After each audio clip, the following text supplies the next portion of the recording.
रात में बच्चे को अगर तेज बुखार आ जाए तो ये माँ बाप के लिए एक बहुत ही चिंता का विषय होता है। आमतौर पर गार्जियंस जिनके छोटे बच्चे होते हैं वो अपने साथ में कुछ आवश्यक दवाइयाँ ज़रूर रखते हैं। ख़ास तौर पर बुखार की दवाई तो वो ज़रूर रखते हैं। और कभी जब रात में किसी बच्चे को तेज़ बुखार हो जाता है तो वो इन दवाओं का इस्तेमाल जो है अपने बच्चों पर करते हैं, जैसा कि दवाओं के पीछे जो है जो भी मात्रा लिखी होती है उस मात्रा में वो बच्चे को दवा देते हैं। लेकिन कई बार ऐसा होता है कि जितनी मात्रा दवा पर लिखी होती है, दवा की शीशी पर लिखी होती है, उतनी मात्रा बच्चों को देने के बाद भी बुखार या तो कम नहीं होता है या फिर थोड़ी देर के लिए कम होता है और दोबारा से हो जाता है। तो जब बुखार कम नहीं होता या दोबारा से होता है तो ऐसे कंडीशन में माँ बाप को काफ़ी ज़्यादा बच्चे की चिंता होती है और इसके साथ में ही उनके दिमाग में कई तरह की बातें चलती हैं। जैसे कि वो जो है एक तो दवा नहीं दे सकते, क्योंकि दवा पर साफ साफ लिखा होता है कि एक बार दवा देने पे 4 से 6 घंटे बाद ही इस दवा का दोबारा इस्तेमाल करें। तो दवा वो दे नहीं सकते। तो इस कंडीशन में उनका बुखार जो है बच्चे का कैसे उतरे, और आसपास रात का समय है तो डॉक्टर मिलने की भी कोई संभावना नहीं है। ऐसे कंडीशन में माँ बाप बच्चे के लिए ऐसा क्या करें कि बच्चे का जो बॉडी टेम्परेचर है, शरीर का तापमान है, वो कम हो जाए और बुखार जो है वो दिमाग तक ना चढ़ने पाए। और इसके साथ ही कई तरह की चिंताएं होती हैं, जैसे कि क्योंकि शरीर का तापमान जो है बहुत ज़्यादा है तो फिर वो पंखे का इस्तेमाल करें कि ना करें, या फिर वो कूलर घर में है कूलर का इस्तेमाल करें कि ना करें, एसी है एसी का इस्तेमाल करें कि ना करें। कोई अगर फीडिंग बेबी है, यानी कि कोई बच्चा अगर माँ का दूध पीता है तो उस कंडीशन में जब बच्चे को तेज़ बुखार है तो माँ का दूध पिलाएं कि ना पिलाएं। तो ऐसे बहुत सारे सवाल होते हैं जो माँ बाप यानी गार्जियन के दिमाग में लगातार चलते रहते हैं जब तक कि बच्चे को बुखार की शिकायत रहती है। तो फ्रेंड्स, आज हम इसी को लेकर चर्चा करेंगे कि अगर कुछ ऐसी कंडीशन बन जाती है तो इस कंडीशन में आप क्या कर सकते हैं जिससे कि बच्चे का टेम्परेचर भी डाउन हो जाए और बच्चा जो है ठीक हो सके। नमस्कार दोस्तों, मैं नवनीत एक बार फिर से आपका स्वागत करते हैं मेरे YouTube चैनल नॉलेज एनके में। फ्रेंड्स, चैनल पर पहली बार आए हैं तो चैनल को सब्सक्राइब करना ना भूलें। वीडियो अगर पसंद आए तो लाइक एंड शेयर करना ना भूलिए। चलिए शुरू करते हैं।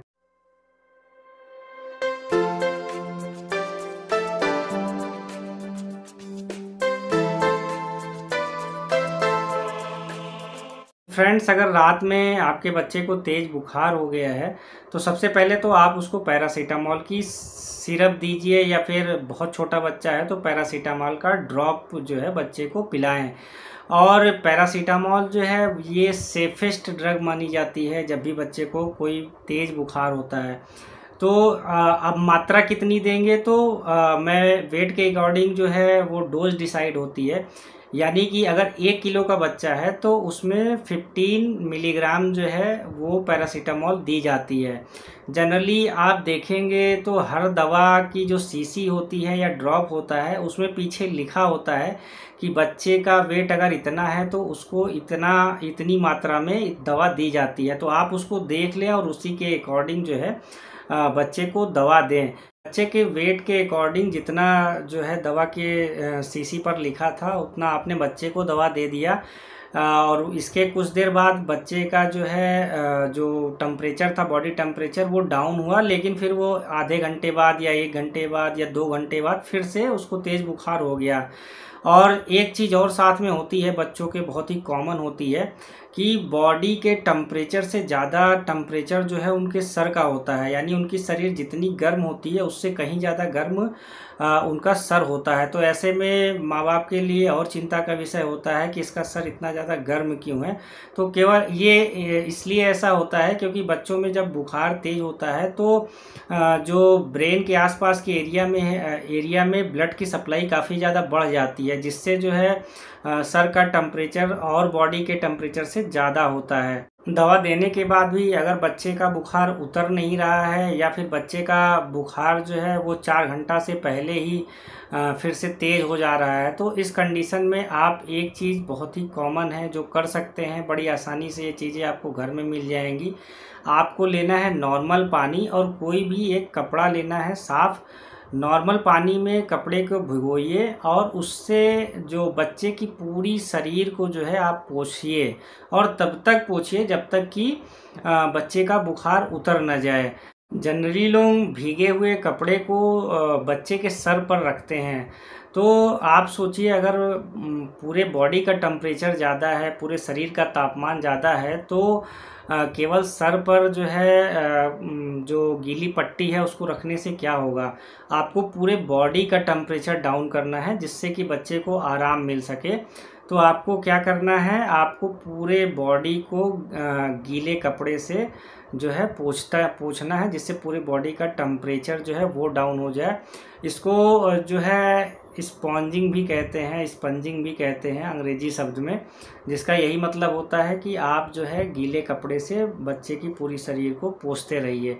इससे बच्चे को आराम ज़रूर मिलता है। एक चीज़ का इसमें बहुत ध्यान रखना है कि आप फ्रिज का पानी इस्तेमाल मत करिए, बहुत ठंडा पानी इस्तेमाल मत करिए, बहुत ज़्यादा गर्म पानी इस्तेमाल मत करिए। आप कोशिश करिए कि एकदम नॉर्मल पानी जो हो उसी का इस्तेमाल करिए। बच्चे को बहुत तेज़ बुखार जब होता है तो जनरली लोग क्या करते हैं, फ़ैन बंद कर देते हैं, उसके बाद बच्चे को काफ़ी ज़्यादा कपड़े पहना देते हैं, या घर में गर्मी का सीज़न है, गर्मी का समय है तो लोग कूलर भी बंद कर देते हैं। कुछ बच्चे जो रेगुलर एसी में रहते हैं और उनको जब तेज़ बुखार होता है तो एसी का भी इस्तेमाल वो बंद कर देते हैं। तो क्या ऐसा करना ठीक होता है? तो आप ये देखिए कि अगर बच्चा जो है पंखा चल रहा है और शरीर पोंछने के बाद भी बच्चा जो है वो उसको कोई तकलीफ़ नहीं हो रही किसी भी तरह की, तो फिर आप फ़ैन आराम से चलाइए, या फिर बच्चे को कूलर से किसी भी तरह की दिक्कत नहीं आ रही है तो आप कूलर भी चला सकते हैं और एसी भी चला सकते हैं। तो अगर बच्चा कंफर्टेबल है फ़ैन से, कूलर से, एसी से, तो ज़रूर आप इसको चलाइए। बच्चे को कोशिश करिए कम से कम कपड़े पहनाइए, क्योंकि बहुत ज़्यादा कपड़े पहनाने से कुछ भी नहीं होना है। हमारा एम केवल एक होना चाहिए कि हमें बच्चे का टेम्परेचर कम करना है और बच्चे को कंफर्टेबल करना है। कोई बच्चा जो माँ का दूध पीता है और उसको तेज़ बुखार की समस्या हो गई है, तो इस कंडीशन में भी माँ को बच्चे को बराबर दूध पिलाते रहना है, जिससे बच्चे के शरीर में जो है वो फ्लूइड्स की कमी ना हो और उसको जो शरीर में सारे पोषक तत्व उसको मिलते रहें। आप बच्चे का टेम्परेचर जो है वो रेगुलर वॉच करते रहिए, आधे घंटे पर, 1 घंटे पर, और जब 4 घंटे हो जाए, एक बार दवा आपने पिलाई, 4 घंटे हो गया, उसके बाद फिर आप दोबारा जो है पैरासीटामॉल की दवा दे सकते हैं। तो 4 घंटे जैसे ही पूरे हों, बच्चे का बुखार नहीं उतर रहा हो, तो आप दोबारा से बच्चे को दवा दे सकते हैं। इससे किसी भी तरह का कोई नुकसान नहीं होता। तो ये बहुत सारी चीज़ें हैं जो आपको ध्यान में रखनी होती है इमरजेंसी केस में।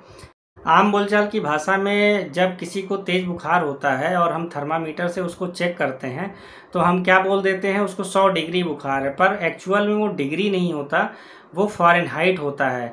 जब भी आप कोई डिजिटल थर्मामीटर लेंगे तो उसको आप बच्चे के टंग के नीचे रख के टेम्परेचर चेक कर सकते हैं, या फिर बच्चे की कांख के नीचे जो है उसको रख कर टेम्परेचर चेक कर सकते हैं। अगर टेम्परेचर 98.6 F लिख के आता है, यानी फ़ारेनहाइट लिख के आता है, या इससे थोड़ा ऊपर नीचे भी होता है, तो फिर ये नॉर्मल ही होता है। लेकिन अगर डिजिटल थर्मामीटर की रीडिंग 99 F से ज़्यादा आ रहा है, या 100 F आ रहा है, या फिर 101 F आ रहा है, या 102 F आ रहा है, 103 F आ रहा है, तो ऐसे में आपको बच्चे की केयर ज़्यादा करने की ज़रूरत है। बच्चे का टेम्परेचर बार बार चेक करते रहिए और उसको पैरासीटामॉल का सिरप भी दीजिए, साथ में उसके शरीर को पोंछते रहिए, साफ़ करते रहिए, जिससे कि बच्चे का टेम्परेचर है वो डाउन हो जाए। एक बार बच्चे का टेम्परेचर डाउन हो जाएगा तो चीज़ें आपके हाथ में काफ़ी ज़्यादा आ जाएगी, क्योंकि अगर बच्चे का टेम्परेचर डाउन नहीं होगा तो इस कंडीशन में जो है बच्चे को फिट्स भी आ सकते हैं, यानी बच्चे को झटके भी लग सकते हैं, जिसको हम आम बोलचाल की भाषा में कहते हैं कि बच्चे के दिमाग में बुखार चढ़ गया। तो ये कंडीशन क्रिटिकल हो जाती है। तो इस कंडीशन से बचने के लिए जैसा मैंने यहाँ पर तरीका बताया है, आप उस तरीक़ों का इस्तेमाल करिए, इससे बहुत ही ज़्यादा फ़ायदा होता है इमरजेंसी के केस में। आपका बहुत बहुत धन्यवाद।